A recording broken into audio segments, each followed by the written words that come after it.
صلی علیک یا رسول اللہ وسلم علیک یا حبیب اللہ۔ یہودی جو مذہب ہے، نام جو ہے آپ یہودی سنتے ہیں، یہ دراصل حضرت یعقوب علیہ السلام کے 12 بیٹے تھے، ان میں سے بڑے بیٹے کا نام یہودا تھا۔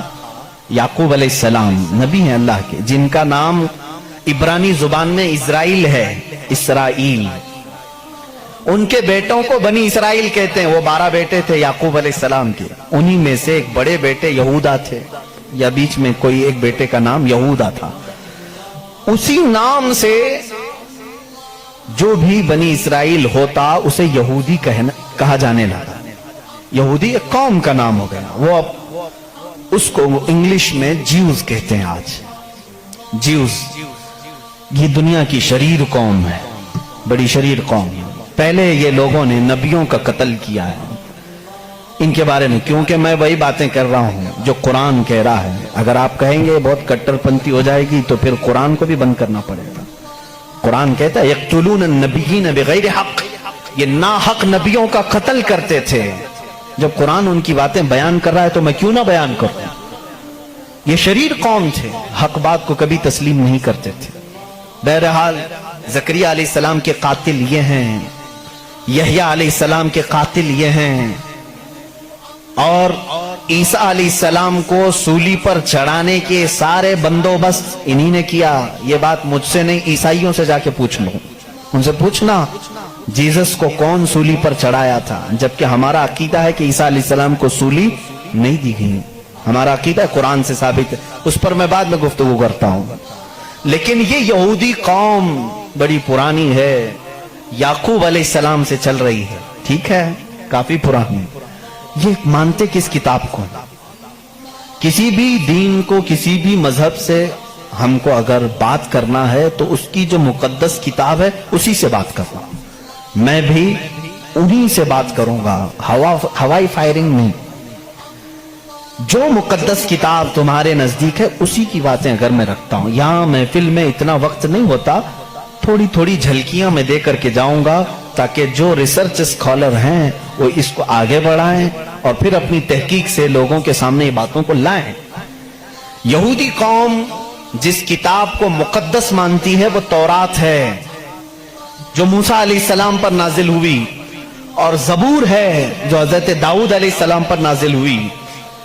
ان کتابوں کے مجموعے کو آج انگلش میں اولڈ ٹیسٹمنٹ کہا جاتا ہے۔ یہ کتابیں مارکیٹ میں دستیاب ہیں، ان کو کیا کہتے ہیں؟ Old testament. تقریباً اس کتاب میں جو الگ الگ چھوٹی چھوٹی کتابوں کو ملایا گیا ہے 73 کتابوں کا مجموعہ ہے اولڈ ٹیسٹمنٹ۔ جیسے قرآن میں 30 پارے ہیں نا، پہلا پارہ، دوسرا پارہ، تیسرا پارہ، اس طرح سے اس میں پارے سمجھ لیں یا الگ الگ ٹاپکس۔ یہ کتنے ہیں؟ 73 ہیں۔ اس میں بھی ان کا بڑا اختلاف ہے، میں سارے اختلافات نہیں بتا سکتا آج، لیکن قرآن میں سب کا اتفاق ہے، چاہے وہ شیعہ ہو، دیوبندی ہو، وہابی ہو، اہل حدیث ہو، کوئی بھی ہو۔ جو عقیدہ ہم رکھتے ہیں اہل سنت و جماعت کہ قرآن کے 30 پارے ہیں، سب کا اس بات پر اتفاق ہے۔ لیکن اولڈ ٹیسٹمنٹ پر سب کا اتفاق نہیں، ان میں سے کچھ مذہب 73 مانتے ہیں، کچھ 66 مانتے ہیں، 66 مانتے ہیں، کچھ لوگ 27 مانتے ہیں۔ بہرحال اولڈ ٹیسٹمنٹ میں ایک باب ہے جس کو استثناء کہتے ہیں، ایک پارے کا نام ہے، ایک کتاب کا، ایک جز کا، جس کو ڈیوٹرونومی انگلش میں کہتے ہیں۔ اس میں ایک آیت آئی ہے۔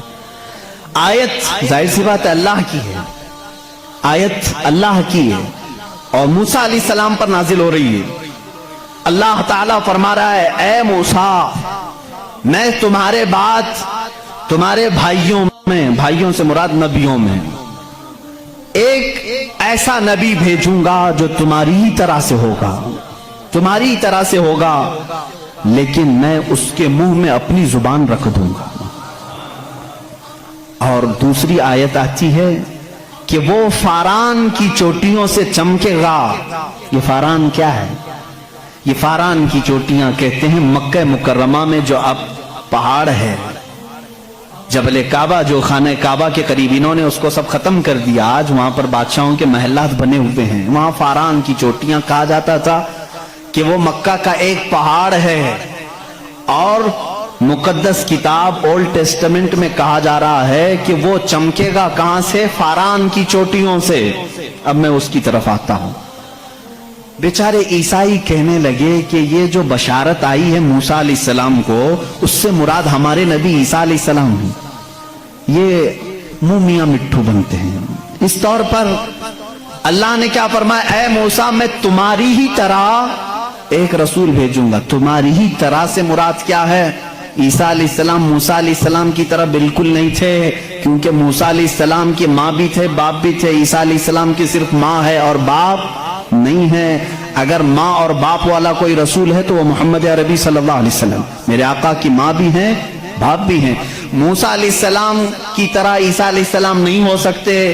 یہ میں کرسچن سے کہہ رہا ہوں، عیسائیوں سے کہہ رہا ہوں، جو یہ کہتے ہیں کہ موسیٰ کی بشارت میں ہمارے نبی کا ذکر آیا ہے۔ میں کہہ رہا ہوں نہیں، اس لیے کہ موسیٰ علیہ السلام کی شادی بھی ہوئی تھی، بچے بھی ہوئے تھے۔ عیسیٰ علیہ السلام کی شادی بھی نہیں ہوئی، بچے بھی نہیں ہوئے، وہ 33 سال کی عمر میں آسمانوں پر اٹھا لیے گئے۔ لیکن اگر موسیٰ علیہ السلام کی طرح شادی اور بچے والا کوئی رسول ہے، وہ محمد عربی صلی اللہ علیہ وسلم۔ شادی بھی کیا ہے آپ نے، بچے بھی فرمائے۔ اور دوسری آیت جو موسیٰ علیہ السلام سے یہ کہی گئی کہ وہ فاران کی چوٹیوں سے چمکے گا، میرے عزیزو اس کا مصداق کوئی دوسرا نبی ہو ہی نہیں سکتا۔ میں آپ کو تاریخ بتاؤں، فاران کہاں ہے؟ مکہ میں ہے۔ آدم علیہ السلام سے لے کر حضور اکرم صلی اللہ تعالی علیہ وسلم تک 1,24,000 کم و بیش نبی آئے، لیکن ان میں سے ایک بھی نبی مکہ میں نہیں پیدا ہوئے سوائے محمد رسول اللہ۔ کوئی نبی مکہ میں نہیں پیدا ہوئے، صرف محمد عربی صلی اللہ علیہ وسلم۔ میرے آقا صلی اللہ علیہ وسلم 40 سال تک مکہ مکرمہ میں خاموش رہے، اپنے اخلاق و کردار کو اظہار کرتے ہوئے، لیکن 40 سال کی عمر کے بعد جب اللہ کی وحی آئی، قرآن کی آیتیں آئی، تو سب سے پہلے میرے آقا صلی اللہ علیہ وسلم نے پورے مکہ والوں کو ایک دعوت دے کر جمع کیا تھا۔ کہاں جمع کیا؟ یہی فاران کی چوٹیوں میں۔ یہ پہلا مجمع ہے، پہلا جلسہ ہے میرے آقا کا۔ اسی جلسے میں میرے آقا نے سب سے پہلی مرتبہ یہ اعلان کیا، اے مکہ والو، میں محمد اللہ کا آخری رسول ہوں۔ حضور اکرم صلی اللہ تعالی علیہ وسلم کا یہ فرمان عالی شان ہی، جس کو موسیٰ علیہ السلام کی تورات میں کہا گیا کہ وہ فاران کی چوٹیوں سے چمکے گا، الحمدللہ وہ رسول فاران کی چوٹیوں سے جو چمکا وہ آج تک چمک رہا ہے۔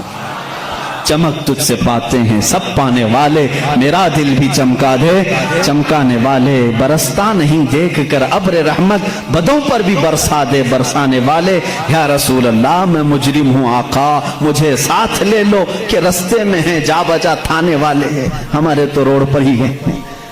بہرحال یا رسول اللہ ہم کو اپنے ساتھ لے لیں، جا بجا ہیں تھانے والے تو سمجھتے ہوں گے، اعلیٰ حضرت نے شعر میں ذکر فرمایا۔ بہرحال ایک اولڈ ٹیسٹمنٹ کی ایک ہی بات میں نے کہی، جیوز سے یہ پوچھیں جا کر کے کہ یہ ذکر آیا ہے موسیٰ کے بعد ایک نبی آنے والے، وہ کون سے نبی ہیں؟ ان کی یہ صفت بیان کی گئی ہے ڈیوٹرونومی استثناء میں، اولڈ ٹیسٹمنٹ میں یہ ذکر آیا ہے، وہ کون ہے، وہ کون سا رسول ہے، آخر تم ہی بتا دو۔ وہ آج تک نہیں بتائیں گے، وہ کہتے ہیں کہ شاید آنے والا ہے، اس رسول کے بعد اب کون اور آنے والا ہے، اب کون آنے والا ہے؟ چلو اس کو نہیں مانتے، دوسری بات میں کہتا ہوں، سلیمان علیہ السلام کو بھی یہ بہت مانتے ہیں۔ کون؟ جیوز، یہودی، جن کو انگلش میں سولومن کہا جاتا ہے۔ سولومن، حضرت سلیمان علیہ السلام کو یہ سولومن کہتے ہیں۔ ایک کتاب یہودیوں کے پاس اور مقدس ہے، songs of Solomon. Songs of Solomon کا مطلب حضرت سلیمان علیہ السلام جو مناجات کرتے تھے اللہ کی بارگاہ میں، وہ اشعار ہوتے تھے عبرانی زبان کے، جیسے ہم کہتے ہیں یا الہی رحم فرما مصطفیٰ کے واسطے، یہ دعا ہے نا۔ سلیمان علیہ السلام اس طرح دعائیں جو کرتے تھے، وہ سارے انہوں نے اس کو سانگس کہا ہے، اور اس کو جمع کیا گیا ہے سانگس آف سولومن نام سے۔ اس میں تو شک کی گنجائش ہی نہیں، کیونکہ حیرت اس بات کی ہوگی، وہ عبرانی زبان جس کو آج ہیبرو کہتے ہیں، اسرائیل میں آج بھی بولی جاتی ہے۔ یہ اسرائیل جو دیکھ رہے ہیں نا آپ، جو ناسور ہے، کینسر کا پھوڑا ہے پورے دنیا کے بیچ میں، یہی اسرائیل کی بات میں کر رہا ہوں۔ یہ آج بھی جو بولی بولتے ہیں وہ ہیبرو ہے، ہیبرو اس کو عبرانی کہتے ہیں. اس زبان میں آج بھی سانگس آف سولومن حضرت سلیمان علیہ السلام کے مناجات میں یہ لکھا گیا ہے، سب سے پیارا، سب سے مبارک، سب سے شان والا، جس کی اللہ کے ہاں پہنچ ہے، جس کی اللہ کے ہاں مرتبت ہے، اس کا نام محمد ہے. یہ کون کہتا تھا؟ سلیمان علیہ السلام. اور نام لفظ محمد آج بھی موجود ہے عبرانی زبان میں، آج بھی لفظ محمد، اور اس کے ساتھ لفظ ام آیا ہے. ام کہتے ہیں بڑا محترم شخص جس کی سارے لوگ عزت کریں. سلیمان علیہ السلام کہتے ہیں وہ ام ہے، ام ہے. ام کا مطلب ہیبرو میں ہے سب سے زیادہ عزت والا. اور سلیمان علیہ السلام نے وہ کر کے بھی دکھایا. وہ تخت پر جو بیٹھتے تھے سلیمان علیہ السلام، اس تخت کو جب آپ حکم دیتے ہواؤں میں اڑ تو وہ اڑنے لگ جاتا. جہاں کا آپ کو سفر کرنا ہوتا آپ سفر کرتے تھے. اور وہ تخت ایسا نہیں کہ ایک اڑن تشتری ہے چھوٹی سی، بلکہ اتنا بڑا تخت تھا کہ آپ کے دائیں جانب 500 نبی اس زمانے کے بیٹھتے تھے، بائیں جانب 500 اولیاء امت بیٹھتے تھے. اور وہ تخت جب اڑتا آسمانوں پر ہواؤں کو اللہ نے ان کے لیے مسخر کر دیا تھا، اور وہ جس طرف حکم کرتے اڑتا تھا. ایک مرتبہ یہ بھی اسرائیلی روایات میں بھی موجود ہے، سلیمان علیہ السلام اڑتے ہوئے جا رہے تھے یہی تخت پر بیٹھے ہوئے، اچانک آپ نے تخت کو نیچے اترنے کا حکم دیا اور سارے لوگوں سے کہا پیدل چلو. تخت اٹھا کر لے جایا گیا، پیدل چلنے لگے. بہت لمبا عرصے تک، لمبی مسافت پیدل چلنے کے بعد پھر آپ سوار ہوئے، پھر سب کو سوار کر لیا. پھر ہوا کو کہا کہ اس تخت کو اڑا لے جائے فلاں سمت میں. مصاحبین نے پوچھا اتنا لمبا، یہ اتنی لمبی مسافت آپ نے پیدل چلایا، صرف ورزش کرانے کے لیے نہیں؟ سلیمان علیہ السلام نے جواب دیا میں اس لیے تخت کو نیچے اتار دیا کہ یہ وہ زمین ہے جہاں آخری نبی آنے والا ہے. وہ مدینہ طیبہ تھی، وہ رسول کریم صلی اللہ علیہ وسلم کی آخری آرام گاہ تھی، جہاں سے اوپر اڑ کر جانے کو بھی سلیمان علیہ السلام نے بے ادبی تصور کیا. اور اسی لیے وہ اپنے سانگز میں یعنی اپنے مناجات میں جو حضور صلی اللہ علیہ وسلم کے ساتھ لفظ ذکر کرتے ہیں وہ لفظ ام ہے. یعنی دنیا جس کی سب سے زیادہ احترام کرے وہ محمد عربی صلی اللہ علیہ وسلم ہے. آؤ جیوز، آؤ یہودیوں، پڑھو اس چیز کو کہ محمد عربی صلی اللہ علیہ وسلم کا ذکر سلیمان علیہ السلام نے کیا ہے، موسیٰ علیہ السلام نے کیا ہے.